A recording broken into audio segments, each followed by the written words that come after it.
My name is Isabella, and there was a time when I felt invisible in everything I did. No one noticed my efforts. My ideas seemed to fade into the background, and I started to question my worth. But then, I discovered a powerful truth. If you become so exceptionally good at what you do, the world simply can't ignore you even if it tries. That realization changed everything about how I lived, worked, and believed in myself. Today, I want to share how I embraced this mindset and what steps helped me truly stand out. And there was a time in my life when I felt almost invisible. I wasn't the girl people remembered after class. I wasn't the one who made everyone laugh or the one who spoke with confidence. Most days, it felt like I lived behind a glass wall. I could see everyone else, but they barely saw me. I tried to pretend it didn't bother me, but deep inside, it did. I wanted so badly to matter, to do something that made people pause and really see me. I didn't want fame or loud applause. I just wanted my words, my thoughts, or my presence to mean something. One late night, while scrolling on my phone, I read a simple quote that stayed in my heart. Be so good they can't ignore you. At first, it felt impossible, almost like it belonged to people with natural talent or some special gift I didn't have. But over time, those words turned into a question that wouldn't leave me. What if I could become so good at what I love that the world would have to notice, even if it didn't want to? It was a question that quietly scared me, because it meant I had to try. Really try, and failing after truly trying hurt so much more than never trying at all. I had always loved writing. Since childhood, I'd filled notebooks with small poems, half-finished stories, and quiet thoughts I never shared with anyone. Writing was the only place where my voice felt free. But for the longest time, I never saw it as something I could master. It felt too personal, too fragile. Besides, there were so many writers out there who seemed braver, smarter, and more talented. What could a shy, ordinary girl like me possibly add to the world? But that quote kept whispering to me in quiet moments while walking home from school, while sitting by the window on rainy days, while lying awake at night. Slowly, I began to understand. Mastering your craft doesn't mean becoming perfect overnight. It means showing up, again and again, until you get better than you were yesterday. It means choosing practice over excuses, and love over fear. So, I made a promise to myself. Every single day, no matter how small, I would write it first. It felt awkward. I'd sit at my small wooden desk every morning before sunrise, staring at the blank page. Sometimes, my mind felt empty, as if every idea had run away the moment I sat down. Some mornings, I only managed to write a few messy lines. Other mornings, words flowed like a gentle river. But no matter what, I kept my promise. Something every day.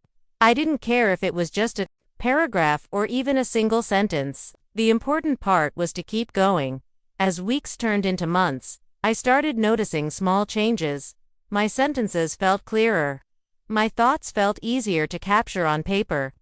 I became more honest in my words, less afraid to write what I truly felt, instead of what I thought sounded good.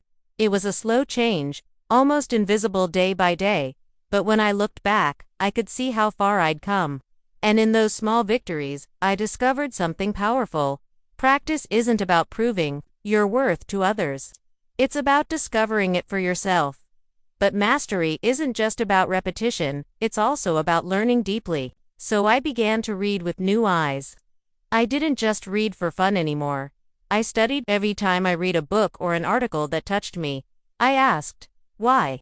Why did this paragraph make my chest tighten? Why did that ending stay in my mind for days? I kept a notebook where I copied sentences I loved, circled words that felt powerful, and wrote small notes on why they worked.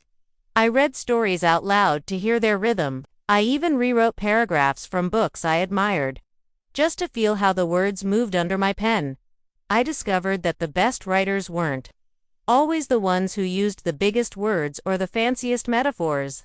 Often, they were the ones who wrote simply but truthfully. Their words felt alive because they felt real.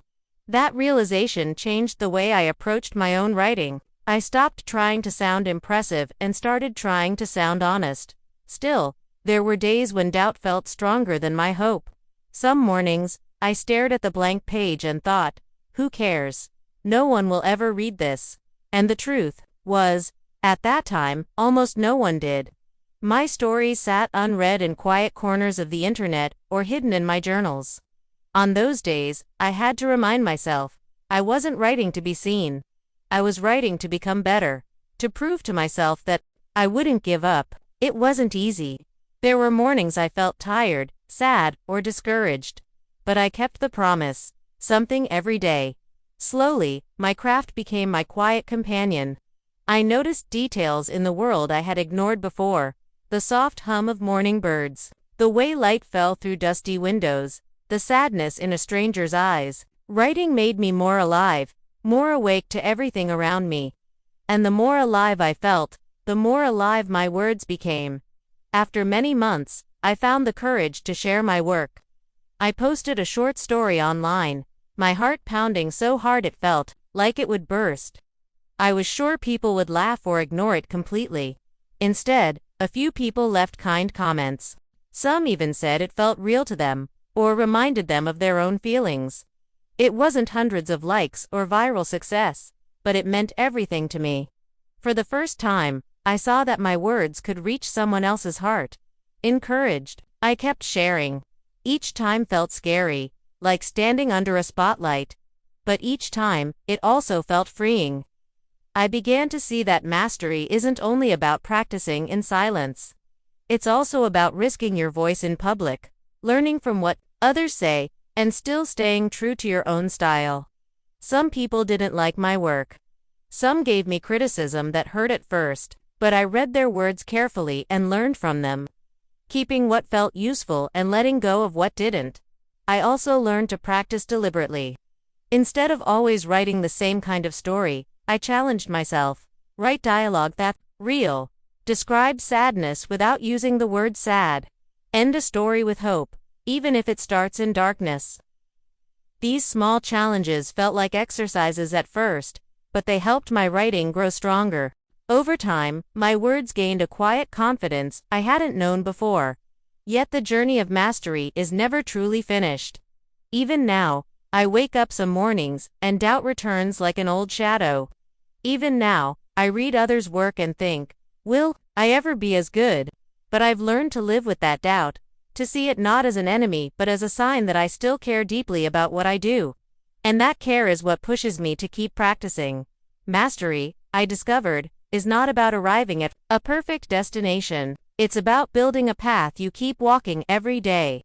It's not a single moment of triumph, but countless quiet moments, early mornings with sleepy eyes, late nights with tired hands, small notes scribbled on scraps of paper, and the heartbeat of hope that whispers, keep going.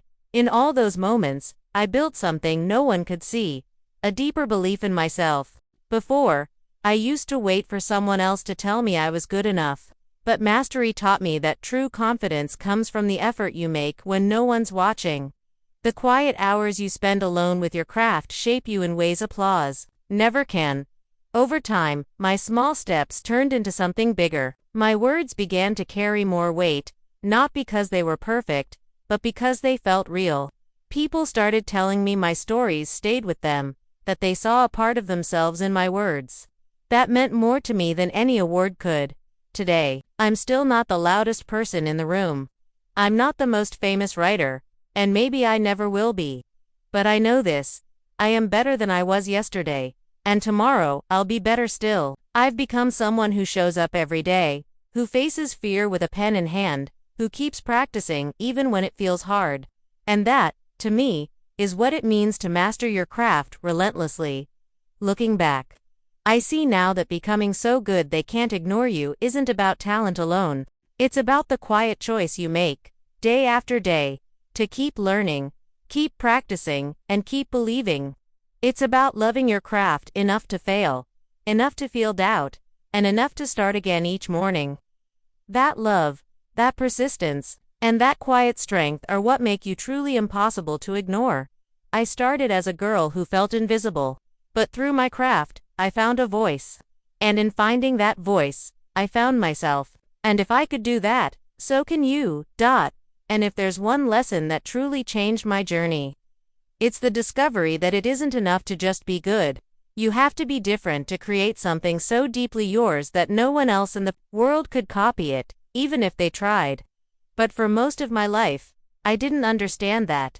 I thought that being good, maybe even very good, was enough to stand out. I believed that if I practiced long enough, if I sounded polished enough, people would notice me. And for a while, that's all I worked on, writing every day, reading books, studying great authors, and trying to copy what they did so well. But something was missing. Something I couldn't see at first because I was too busy chasing what I thought good meant. It took me years to learn that creating unique value comes not from copying the best parts of others, but from daring to share the parts of yourself you once thought weren't worth showing at the beginning. I was afraid of my own voice. I worried it was too soft, too uncertain, or too strange to matter. So, I did what felt safe. I imitated writers I admired. I borrowed their language, echoed their structure, and repeated their ideas, thinking it would make me sound more professional or respected. And yes, my writing did look neater on the outside. The words were smoother, the rhythm felt familiar, and sometimes people even said, "This sounds nice." But deep down, my work felt empty. It was as if I had covered my true self with layers of someone else's words, hoping no one would see the real me hiding underneath. I thought this was the way to be accepted, to be liked, to be good. But in trying to sound like everyone else, I made myself forgettable. The turning point came late one night. I had just posted another story online, carefully written to sound like the writers I admired. And once again, almost no one responded. I sat staring at the screen, feeling frustrated and defeated, and a quiet thought rose in my mind. What am I even trying to say? That single question opened something deep inside me. I had never really asked myself why I wrote, not what I thought would impress others, but what I honestly wanted to say to the world. The more I sat with that question, the clearer it became. I didn't want to write to sound perfect. I wanted to write because I had feelings, thoughts, and memories that mattered to me. I wanted to share what felt real inside my heart, even if it wasn't polished or impressive. So, for the first time I decided to write something that felt purely mine. It was a small story about a memory from when I was 12, sitting by my grandmother's window and watching the rain fall, feeling lonely yet strangely hopeful. The words came slowly, sometimes painfully, because I wasn't hiding behind fancy language anymore. I was writing what I truly felt, in the simple words that felt natural to me. When I finished, I almost didn't share it. I worried people would find it boring, childish, or pointless, but a quiet part of me whispered, "Share it anyway." So I did. To my surprise, the response was different this time. Someone commented that it reminded them of sitting with their own grandmother. Another person messaged me privately, saying they had felt that same kind of quiet hope on rainy days. It wasn't a flood of likes or praise, but it was real connection. For the first time, I saw that what made my story matter wasn't how perfect it sounded, it was that it was truly mine. That moment changed everything. I realized that people don't remember you because you sound like everyone else. They remember you because you sound like yourself. From that day on, I started asking myself, what makes my voice different? At first it was hard to answer because I thought I was too ordinary. But slowly, I began to see that my life, my thoughts, and my memories were unique simply because they were mine. The small details of my childhood, the moments that shaped my fears and dreams, the way I describe a feeling or an image, no one else has lived exactly the life I have. That alone made my words special, if I had the courage to share them honestly. I began to write from this new place. I stopped trying to sound impressive and started trying to sound real. I allowed my stories to carry my own rhythm, my own soft voice, even if it didn't match what was popular or trendy. Sometimes, I included small confessions in my writing, moments of weakness, times I had been jealous, days I had cried alone. At first, it felt scary to be so open. What if people judged me? What if they thought less of me? But something beautiful happened. People didn't judge. Instead, They often thanked me for being honest.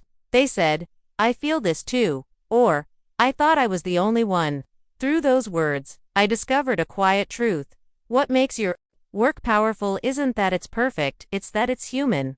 Slowly, my writing began to take on a style that felt recognizably mine. Even when I wrote about common topics, love, fear, hope, loneliness, my words carried my memories, my voice, my way of seeing the world. People started telling me, "I recognized your writing before I saw your name." That felt like the greatest compliment I could ever receive, because it meant I had created something unique. Something no one else could truly copy.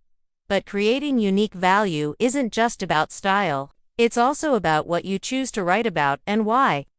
I started noticing the themes that came up in my work again and again. Gentle hope after sadness. Quiet strength found in silence. The hidden beauty in ordinary moments. These were the things that mattered deeply to me, shaped by my own life experiences, losing a friend, feeling invisible in school, watching my mother comfort others, even when she herself was hurting. I realized my stories weren't trying to teach grand lessons. They were trying to remind people that even small feelings and quiet lives matter. The more I embraced this, the freer I felt. I stopped worrying about trends or what other writers were doing. Instead, I focused on what felt true to me. I let my writing carry small imperfections, small hesitations, because they felt honest. And strangely, the more honest I became, the more people connected with my work. It wasn't about reaching everyone. It was about reaching the right ones, those who saw themselves reflected in my words.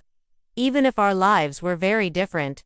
But this wasn't always easy. There were times I still compared myself to others and felt small. I saw writers whose words felt braver, more powerful, more poetic. Doubt returned, whispering, "Maybe your voice isn't special after all." On those days, I had to remind myself of something I'd learned slowly. Your unique value isn't measured by how loud it sounds, but by how true it is. It isn't about being better than others. It's about being more yourself today than you were yesterday. I also realized that what makes you unique isn't always what you're most proud of.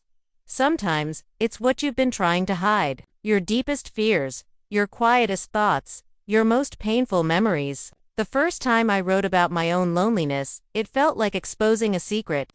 But that story touched people more deeply than anything I had written before. It taught me that the parts of ourselves we think make us weak often become our strongest. Connection to others. By daring to share my own scars, I gave others permission to do the same. Over time, this became my quiet philosophy.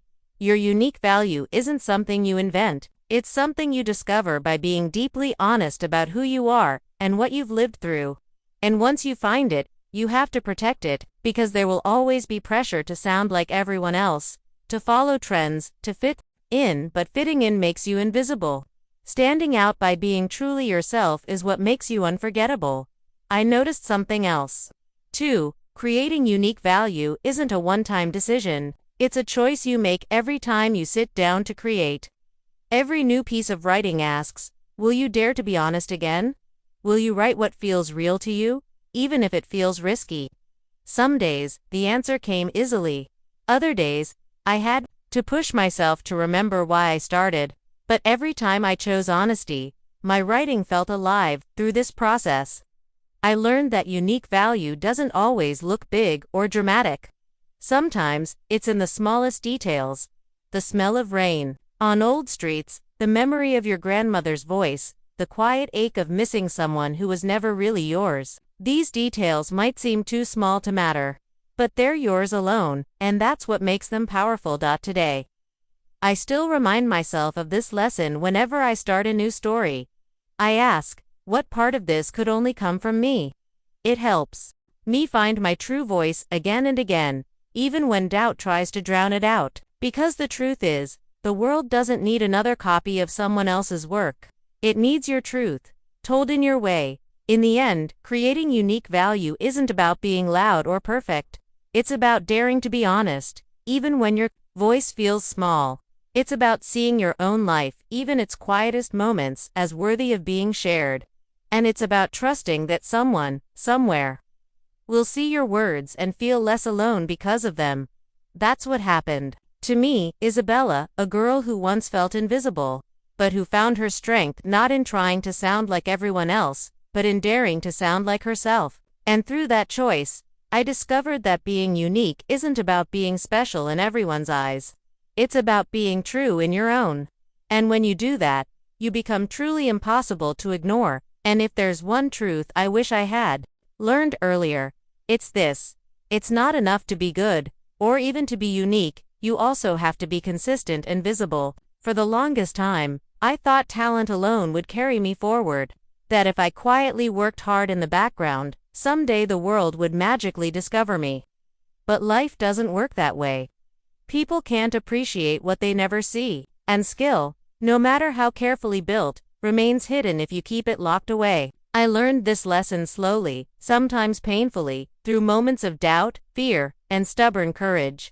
And looking back, I see now that staying consistent and visible wasn't just about discipline, it was about love, trust, and the quiet belief that what I had to share was worth sharing again and again, even if no one seemed to notice at first. At the beginning of my writing journey, I was deeply shy. I had worked so hard to master my craft, to write better sentences, to tell truer stories, yet I kept them mostly to myself. My notebooks overflowed with poems and stories, but I rarely showed them to anyone. The few times I did, it was almost by accident, a friend finding a poem in my bag, or a teacher asking to read my essay. Each time, I felt naked and afraid, convinced they would see all my flaws. And so, most days, I kept my work hidden, waiting for some perfect moment when I would feel ready to share it. But days turned into weeks, weeks into months, and that moment never truly came. One evening, after finishing yet another story that no one would read, I felt a quiet frustration. It was like cooking a meal you never serve, singing a song you never let anyone hear. I asked myself, what is the point of writing if it never reaches another soul? The answer frightened me, because it forced me to see what I had been avoiding. To become someone so good they can't ignore you, you can't stay invisible. You have to risk being seen. You have to show up, again and again, not only on the days when your words feel strong, but also on the days when they feel fragile. So, I made a decision, small but life-changing. I would start sharing my writing, publicly, and I would do it consistently. Not once in a while, not only when I felt inspired, but as a practice, like watering a plant each day. I chose an online platform, created an account, and set a simple goal: one new post every week. It didn't sound like much, but to me, it felt enormous. My hands shook the first time I pressed publish. The words felt raw, imperfect, and part of me wanted to delete them immediately. But I didn't. I left them there, visible to anyone who might find them. At first, almost no one did. My posts got only a few views, sometimes none. It was discouraging. Doubt returned, whispering, "No one cares. Why bother?" But I reminded myself that my promise wasn't about getting applause. It was about showing up, practicing visibility as faithfully as I practiced writing itself. Week by week, I kept posting.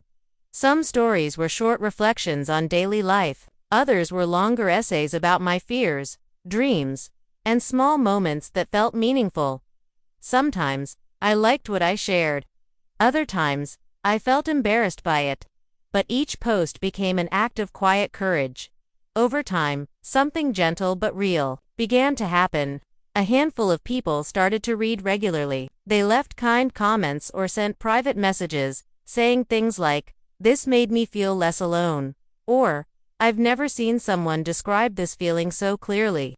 Their words felt like small lanterns in the dark, reminding me that, even when it seems like no one is watching, someone always is.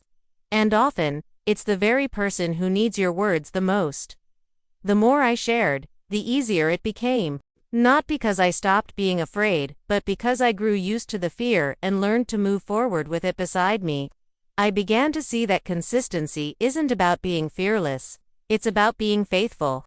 Showing up on the days when your words feel alive, and on the days when they feel heavy and dull. Over weeks and months, my audience grew not quickly, but steadily. Some posts still received little attention, but others surprised me, spreading quietly among strangers who resonated with them. Those small moments taught me that visibility is a slow blooming, like a flower that opens petal by petal. Unseen at first, but impossible to ignore once fully in bloom. Staying visible also taught me about resilience. There were times I felt a post I had worked on deeply barely got a response, or when someone left a critical comment that stung. In those moments, I was tempted to stop, to retreat back into the safety of writing only for myself. But I reminded myself why I had chosen this path, not for approval, but for connection. And true connection can only happen when you allow yourself to be seen, flaws and all. Consistency also shaped my craft in unexpected ways. By writing and sharing regularly, I learned faster. Feedback helped me see my blind spots. Questions from readers made me reflect more deeply on what I truly wanted to say, and simply knowing that someone might read my words pushed me to care a little more about each sentence. But it never felt like pressure in a negative sense. Instead, it felt like a shared responsibility to honor both my voice and the trust of anyone who might choose to listen. There were practical challenges, too. Some weeks, life felt too busy or my heart too tired, but I kept my promise to myself. Even if I couldn't write something long or profound, I would still share something. A short poem, a paragraph reflecting on the day, a small story from my past. Each post became a quiet stone laid on the path of my journey, proof that I had not given up. Looking back, those small posts mattered just as much as the longer ones, because together they built something real, a presence, and that is what I learned most deeply. Being visible isn't about one grand gesture, one viral post, or one perfect work. It's about countless small moments of showing up, adding your voice to the world, piece by piece, until your presence becomes undeniable. Like the steady drip of water that carves stone, your consistent effort shapes how the world sees you on, more importantly, how you see yourself. I also discovered that visibility is not selfish. I used to worry that sharing my work might seem like asking for attention. But over time, I saw that it was actually an act of generosity. By being brave enough to share my imperfect words, I gave others permission to share theirs. By showing my real feelings, I reminded others that they weren't alone in theirs. Visibility isn't about shouting, "Look at me." It's about whispering, "I feel this too. Do you?" And sometimes, someone whispers back, "Yes, I do." That quiet exchange is worth every moment of doubt. Consistency brought unexpected gifts too. Because I kept posting regularly, opportunities found me that I hadn't even known to look for. A small publication invited me to contribute an essay. Later, I was asked to join an online panel about writing. Each opportunity felt both surprising and deeply earned, not because I was the best writer, but because I had stayed visible long enough to be found. Yet even with those moments of recognition, the heart of my journey stayed the same, showing up for the love of the craft, and for the hope that my words might matter to even one other person. And on the days when it felt like no one noticed, I held on to the quiet truth that visibility is a practice of faith. Faith that small seeds planted today might bloom tomorrow, or next year, or in ways I can't yet imagine. Today, I'm still not the loudest voice or the most followed writer. But I have built something far more precious. A small but real community of people who return to read my words. Who say, "I've been waiting for your next post," or, "Your story helped me through a hard day." That connection didn't happen overnight. It grew slowly, from the soil of daily effort, watered by honesty and courage. Consistency also changed how I see myself. Before, I waited for inspiration to strike, for confidence to arrive before I acted.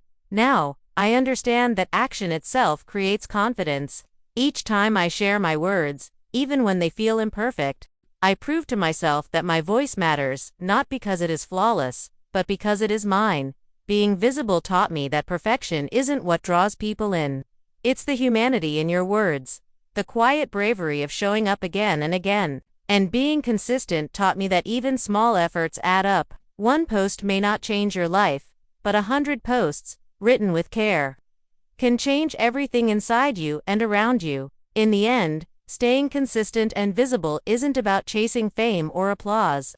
It's about becoming reliable to yourself and to those who quietly wait for your words. It's about choosing love over fear every time you hesitate. And it's about trusting that your true voice, shared faithfully over time, will find its way to the hearts that need it most. That is what happened to me, Isabella, once invisible girl who dared to show up. Not just once, but again and again, until her quiet voice became impossible to overlook.